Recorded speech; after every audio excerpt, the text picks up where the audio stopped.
Bonsoir à tous, merci de nous être fidèles. Tout de suite le sommaire de votre journal. La campagne de vaccination se poursuit dans les 4 coins du royaume, toujours selon une organisation exemplaire. Nous le verrons à Azélal, où des services de proximité sont accordés aux catégories les plus fragiles.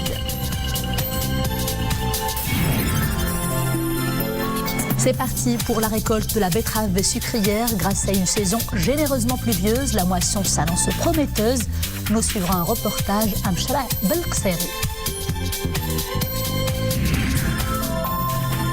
Ils sont 27 candidats, dont 15 femmes, à concourir pour le prix national du micro-entrepreneur, une 7e édition qui récompense les meilleurs, un coup de pouce pour le moral et pour les affaires.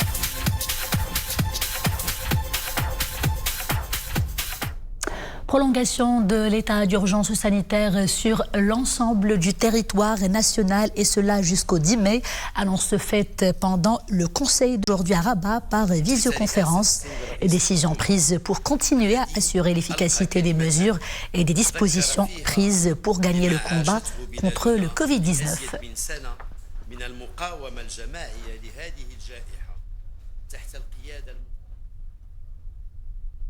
L'opération de vaccination se poursuit sur l'ensemble du royaume. On enregistre un cumul de 4 433 939 personnes en primo-injection et puis 4 75 290 personnes en deuxième dose.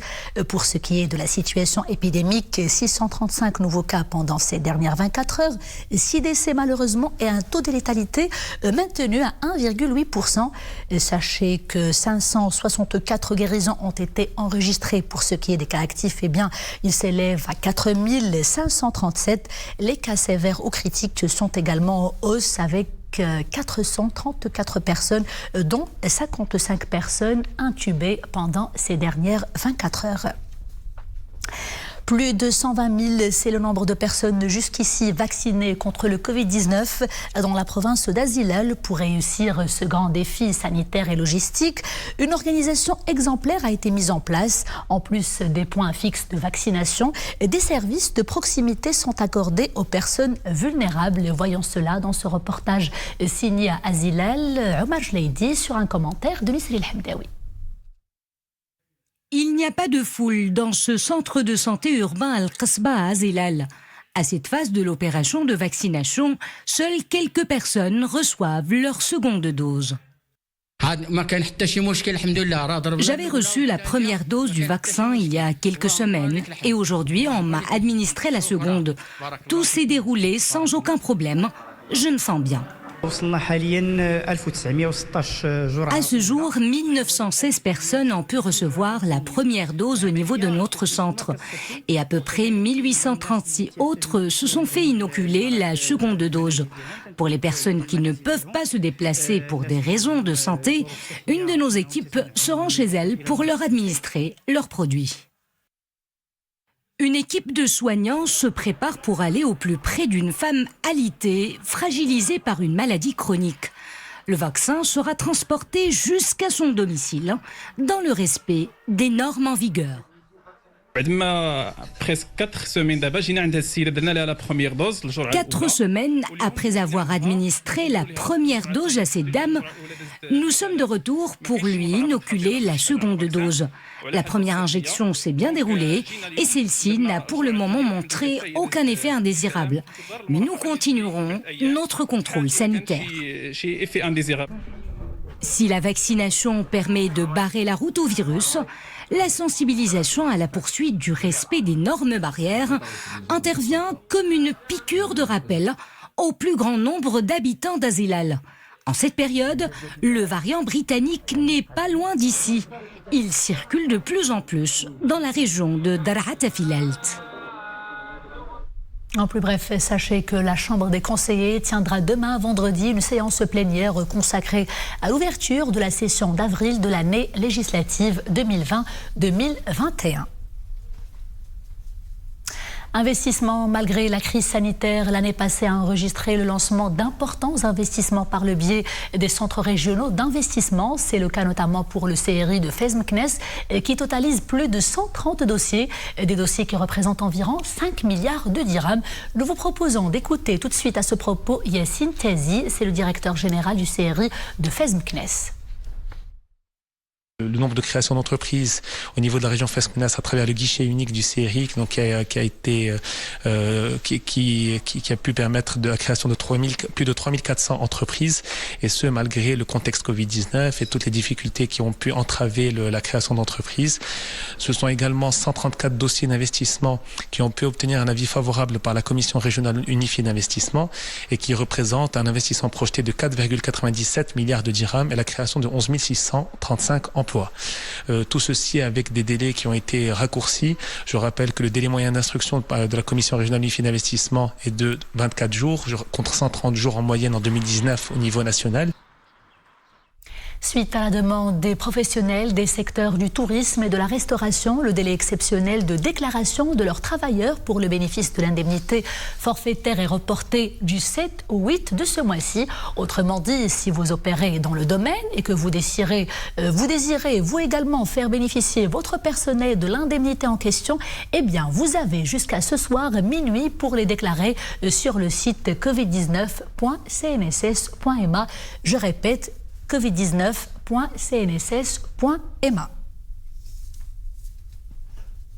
Économie, retenez ce chiffre, 4,5%, c'est le taux de croissance prévu pour cette année au Maroc, selon les nouvelles projections du Fonds monétaire international dans son dernier rapport semestriel sur les perspectives de l'économie mondiale. L'opération de la récolte de la betterave sucrière est désormais lancée et les professionnels de la terre se frottent les mains. Grâce à une saison pluvieuse, la production devrait dépasser 1 million de tonnes, un chiffre record, et l'exemple nous vient ce soir de la région de l'Gharb, plus précisément de Mchra Belqsiri. Mohamed Touanina, Zakaria Moqinbillah et Nisri El Hamdaoui pour le commentaire. Des engins à l'œuvre dans ce champ de betteraves.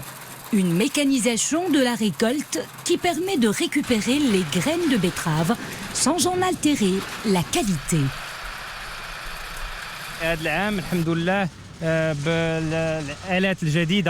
La mécanisation est bénéfique aux agriculteurs. L'opération de récolte est plus rapide. Auparavant, on récoltait un demi-hectare par jour. Aujourd'hui, nous pouvons aller jusqu'à 3 hectares. En 2008, les surfaces cultivées de betteraves avoisinaient les 22 000 hectares dans le Gharb. Plus de 26 300 hectares en 2020, soit une progression de 20%. Les cultures sucrières occupent une place importante dans le Gharb, en particulier dans la province de Sidi Qassem. Cette saison s'est caractérisée par des précipitations importantes et régulières. On table sur une production record. Cette année, la récolte de la betterave sucrière dans la région devrait dépasser 1 million de tonnes, soit 65 tonnes à l'hectare. Ils sont 27 candidats, dont 15 femmes à recourir pour le prix national du micro-entrepreneur. Représentant l'ensemble des régions du royaume, ils ont été sélectionnés pour l'originalité et la réussite de leur micro-projet. Une 7e édition organisée par le Centre Mohamed VI de soutien à la microfinance solidaire, la Fédération nationale des associations de microcrédit et plusieurs banques partenaires également. Mohamed Chikir et Dominique Orlando. Il y a toujours quelque chose de très émouvant à assister de visu à la réussite et à la consécration de ceux et celles qui ont très justement tout entrepris pour y parvenir.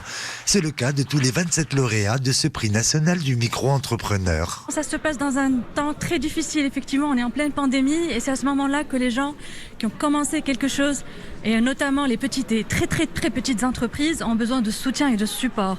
Donc aujourd'hui, c'est une réelle consécration, d'abord pour des hommes, mais également pour beaucoup de femmes qui ont réussi à dépasser d'abord la précarité et à monter des affaires.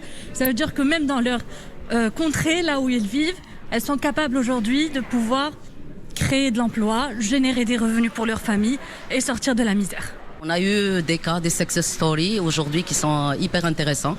Des gens qui ont commencé avec des petits montants grâce au microcrédit et par la suite ils ont pu développer leur activité et donc aujourd'hui ils peuvent être présents dans des malls, dans des grands espaces commerciaux et tout. Et je pense que ça c'est grâce à l'effort, à leur effort personnel et grâce à l'effort du secteur de la microfinance qui est aujourd'hui une aubaine pour ces activités-là, ces micro-activités. C'est le cas dans des domaines d'action très divers, tels que les services, les produits du terroir, l'artisanat, l'éducation et aussi l'agriculture. Mon projet comporte de nombreux atouts. Ils sont d'ordre écologique, social et économique, en termes de rationalisation de l'eau, de création d'emplois et de richesses. Selon les chiffres de 2019, près de 7,4 milliards de dirhams ont pu être alloués à plus de 905 000 personnes, porteurs de projets sur l'ensemble du territoire. Des petites sommes avoisinant les 8 000 dirhams en moyenne, qui ont permis d'installer dans leur vie personnelle et dans celle de leurs proches, et un avant et un après. Après-demain, samedi, le Real Madrid reçoit le FC Barcelone pour un classico qui s'annonce volcanique, somme toute. Les deux rivaux ont un écart, comme vous le savez, de points très serré en Liga. Chacun doit absolument l'emporter pour rester dans la course au titre. À J-2 donc du match, les campagnes promotionnelles en grande pompe se succèdent. Et la perle du Sud, Dakhla, a été choisie pour participer à ce coup promotionnel ultra médiatisé. Écoutons à ce propos Ignacio Comes, le délégué de la Liga Maroc, Tunisie, Algérie. Il était au micro de Bakar Dlemi. Écoutons-le.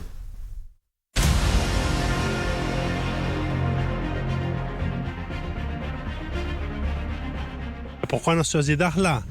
Et les projets, on cherche des endroits vraiment exotiques. Et pour moi, Dakhla, c'est un vrai paradis. Elle a des coins magnifiques, extraordinaires, comme c'est le cas de la Dune Blanche, la lagune et pas mal d'endroits. Donc, on a choisi la Dune Blanche pour poser un drapeau del Classico, montrer que le Classico, il arrive partout dans le monde. Aussi, pour nous, c'est très important au Maroc et c'est un pays stratégique pour nous. On a beaucoup de supporters de la Liga, spécialement de Barça et Madrid. Donc, c'est très important de faire des activations au niveau local qui nous permettent d'être plus proches encore des supporters de notre compétition de la Liga.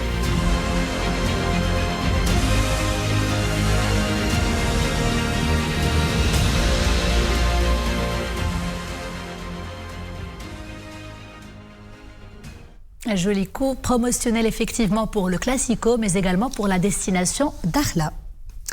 En avril, ne te découvre pas d'un fil, dit le vieux dicton. Et voilà, cette alerte météorologique qui le confirme. De fortes averses orageuses de niveau de vigilance orange sont effectivement attendues ce soir et demain dans plusieurs provinces du royaume.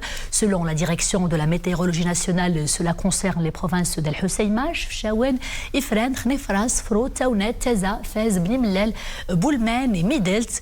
Ces averses orageuses seront accompagnées localement par des chutes de grêle et des rafales de vent. Par ailleurs, des rafales de vent assez fortes. Et c'est la fin de ce journal. Merci d'avoir été des nôtres. Je vous dis à demain, toujours avec grand plaisir. D'ici là, portez-vous bien.